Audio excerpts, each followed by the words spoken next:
Conversa com meu povo. Na casa da parábola.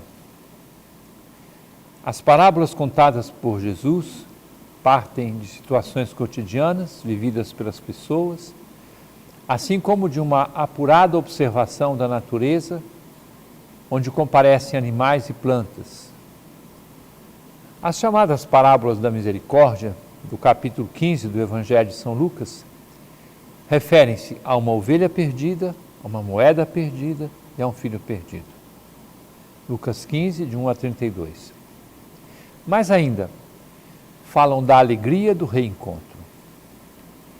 E o quarto domingo da Quaresma nos faz participar da história do Pai misericordioso e o filho pródigo, gastador e perdido. Permitamos-nos entrar na casa da família descrita por Jesus na parábola. O dia a dia da família, que é o pano de fundo da parábola, parece muito normal, ainda que a figura da mãe não venha à tona.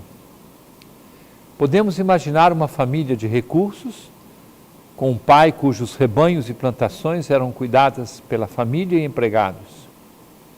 Condições para garantir boa herança aos 2 filhos.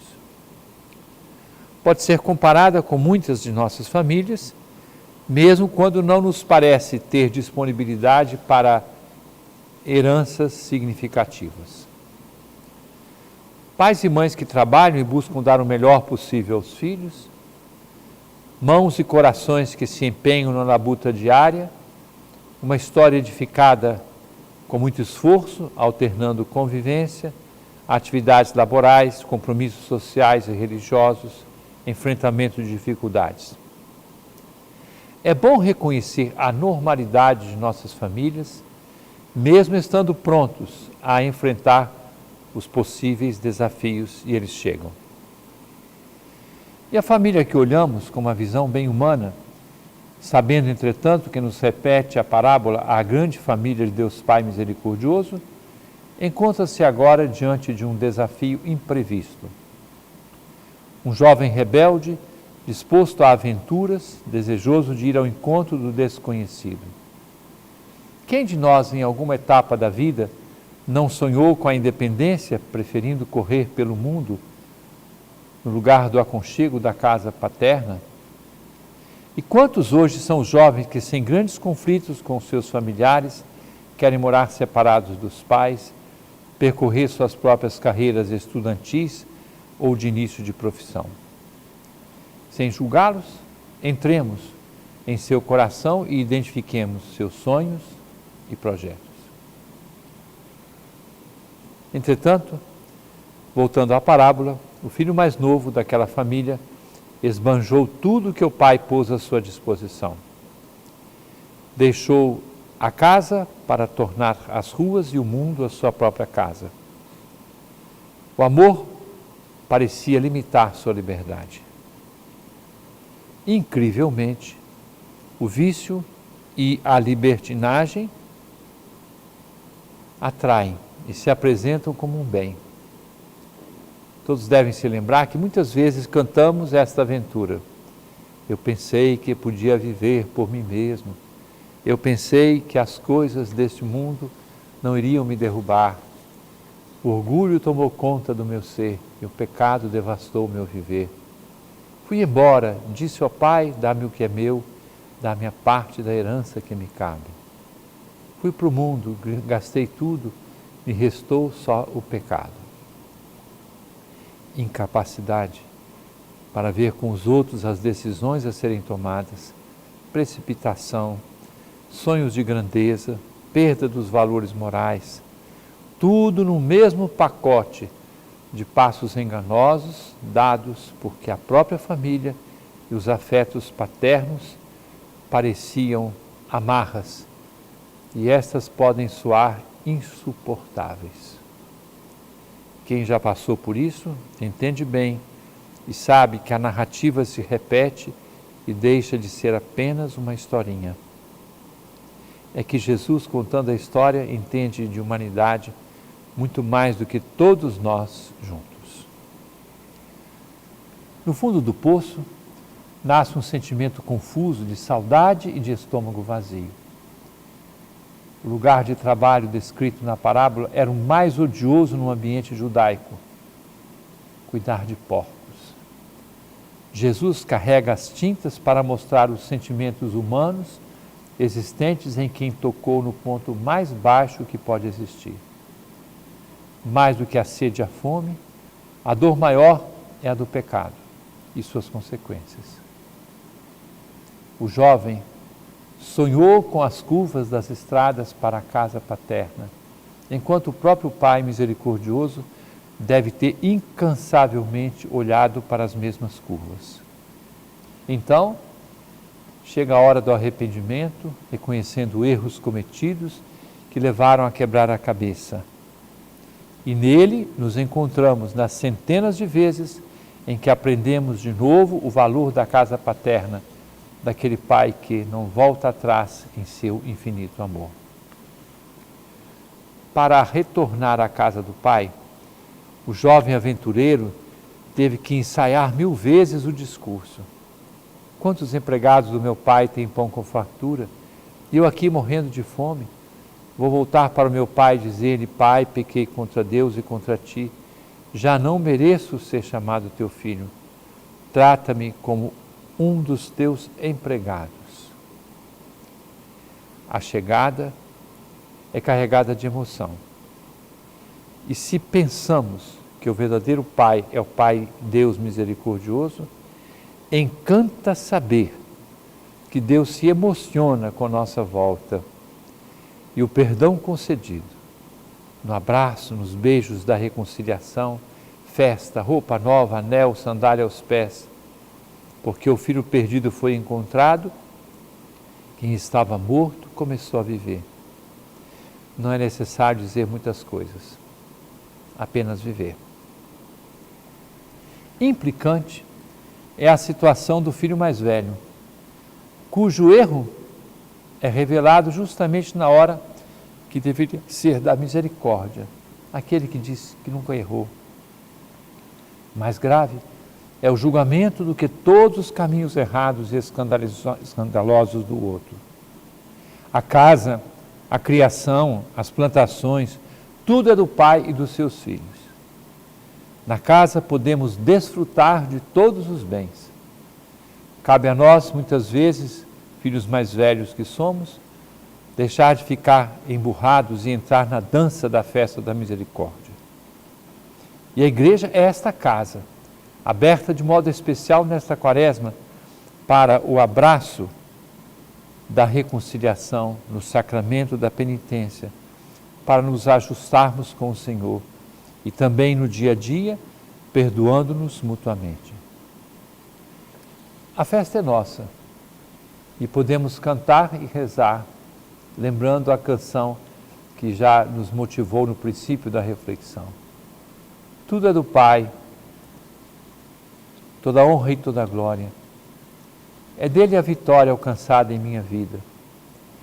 Tudo é do Pai, se sou fraco e pecador, bem mais forte é o meu Senhor, que me cura por amor. Hoje sei que nada é meu, tudo é do Pai. Toda honra e toda glória, é dele a vitória alcançada em minha vida. Caríssimo irmão, caríssima irmã, permaneça conosco, daqui a pouco estamos de volta. Conversa com meu povo. Caríssimo irmão, caríssima irmã, é sempre uma graça especial para mim estar com vocês quando nós temos a possibilidade de ouvir as perguntas que nos chegam, buscar as respostas, compartilhar a nossa vida, o pastor e o seu rebanho. São todas coisas muito importantes e significativas em nossa vida de igreja. Nessa semana eu recebi a visita de um sacerdote muito conhecido no Brasil, Padre Júlio Lancelotti, de São Paulo. Ele é vigário episcopal para o povo da rua em São Paulo. E ele veio aqui para um evento e fez questão de visitar a residência episcopal para estar com Dom Paulo e comigo. Tivemos um bom momento de diálogo. E ele disse que ficava impressionado com o fato de que em Belém, o povo tem muito acesso aos bispos e que os bispos estão muito presentes nas várias comunidades. Eu agradeço a Deus por isso. Nessa semana comemoramos os 15 anos de minha posse na Arquidiocese de Belém. E nesse tempo eu posso dizer-lhes com muita alegria o como é bom ter o contato com todas as pessoas. Segunda-feira eu fui celebrar na Capela de São Judas Tadeu, lá no Canaã, na paróquia Nossa Senhora do Perpétuo Socorro. Então, uma criança chegou perto de mim e disse: olha, eu assisto a missa da televisão e eu ouço o programa do senhor. Que coisa boa! Saber que eu tenho a possibilidade, através de rádio, televisão, internet, jornal, tenho a possibilidade de chegar às pessoas e ao coração de todos. E vocês entram também, todos vocês, em meu coração. Então eu tenho muitos motivos para agradecer a Deus, porque esses anos têm sido de tanta comunicação, de tanto relacionamento, de muita alegria no contato com o povo de Deus que nos é confiado. E temos que agradecer a Deus. Neste final de semana, estamos terminando o mês de março, daqui a pouco começa o mês de abril, então vamos caminhando em direção à Páscoa. Minha recomendação a todos de não deixarem de buscar o sacramento da penitência, que abre o nosso coração para essa dimensão do perdão tão colocada em relevo no texto que foi objeto da nossa meditação no dia de hoje. E as perguntas que as pessoas nos mandaram. Cleide Sampaio, de Belém. Dom Alberto, por que celebramos a morte de Jesus e não a vida? Bom, Cleide, certamente está faltando talvez um pouquinho de informação. Nós celebramos o quê? O que é a Páscoa? Quinta-feira Santa à noite, sexta-feira, sábado, domingo. Páscoa da Ceia. Jesus reuniu seus discípulos, pão e vinho consagrados, toda missa, instituição da Eucaristia. Missa é paixão, morte e ressurreição de Jesus. Sexta-feira, a Páscoa da cruz, quer dizer, enxergar no ângulo da entrega de Jesus a nossa vida. De sábado para domingo, a Páscoa da ressurreição. A igreja celebra a passagem da morte para a vida, a vitória de Jesus. Então celebramos, é claro, a vida, mas uma vida que passou pela morte para vencê-la a nosso favor. É assim que a igreja celebra a Páscoa. Então Páscoa quer dizer passagem da morte para a vida. Camila Malcher, de Belém. Norberto, a estatística entre 2022 e 2023 é um aumento de quase 15 milhões de católicos no mundo. A que se deve esse aumento? Primeiro, é bom a gente saber que lá no Evangelho está escrito: as portas do inferno não prevalecerão contra ela. Então, a igreja tem a assistência do Espírito Santo e este mesmo Espírito Santo inspira a pregação, a vida sacramental, suscita a conversão das pessoas, a mudança de vida. Tudo isso é feito pela ação do Espírito Santo na igreja. E depois, é claro, a igreja, pensemos na nossa realidade aqui, a igreja leva a sério todo o trabalho pastoral, a evangelização, o caminho para o encontro de todas as pessoas, a fim de que todos possam receber o anúncio do Evangelho. É claro, tem o mistério da liberdade humana, no entanto, nós temos a certeza de que Deus age com a sua graça no coração de todas as pessoas. Tereza Cristina Albuquerque, de Belém. O Sermão das 7 Palavras continua sendo transmitido pela TV Nazaré, pelas redes sociais. Tenho familiares fora do estado que apreciam esse momento da Semana Santa. Bom, é bom saber e explicar oficialmente. Na Sexta-feira Santa nós temos 3 sermões. O Sermão do Encontro, que acontece ali na frente da Igreja das Mercês, este ano será pregado pelo cônego Vladian, que é o pároco da Paróquia da Trindade e diretor da Faculdade Católica de Belém.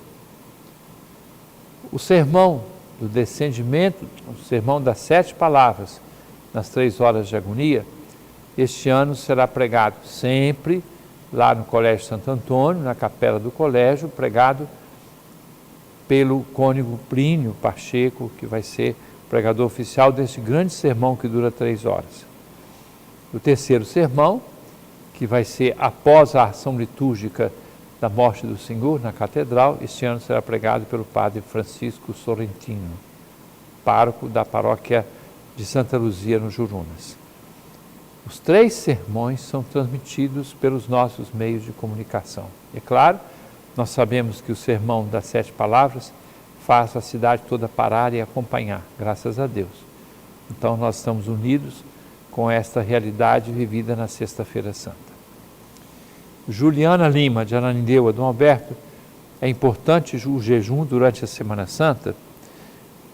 Juliana, veja só, a igreja pede 2 dias de jejum e abstinência da carne no ano. Quarta-feira Santa e sexta-feira, quarta-feira de cinzas e sexta-feira santa. Repito, quarta-feira de cinzas e sexta-feira santa.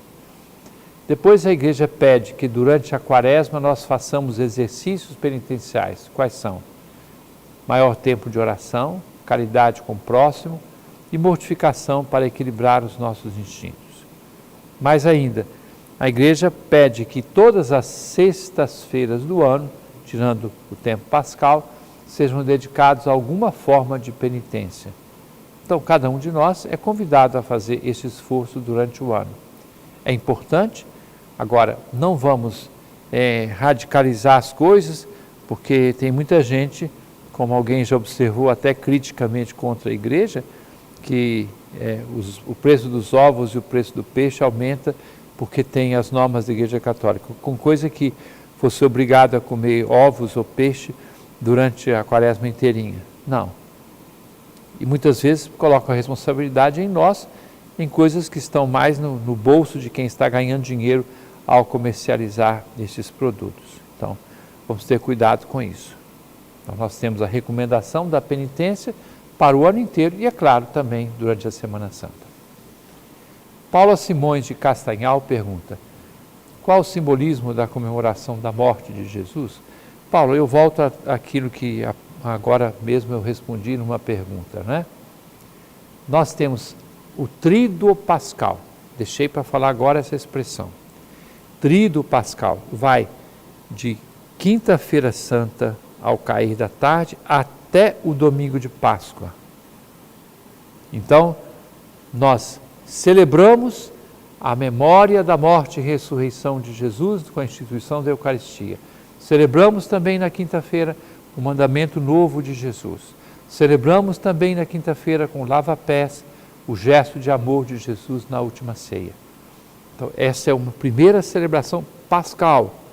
Já estamos na Páscoa. Passamos a noite de quinta para sexta. Na sexta-feira santa à tarde, 3 horas da tarde, ou a hora que é possível em cada paróquia, nós celebramos a memória da morte de Jesus.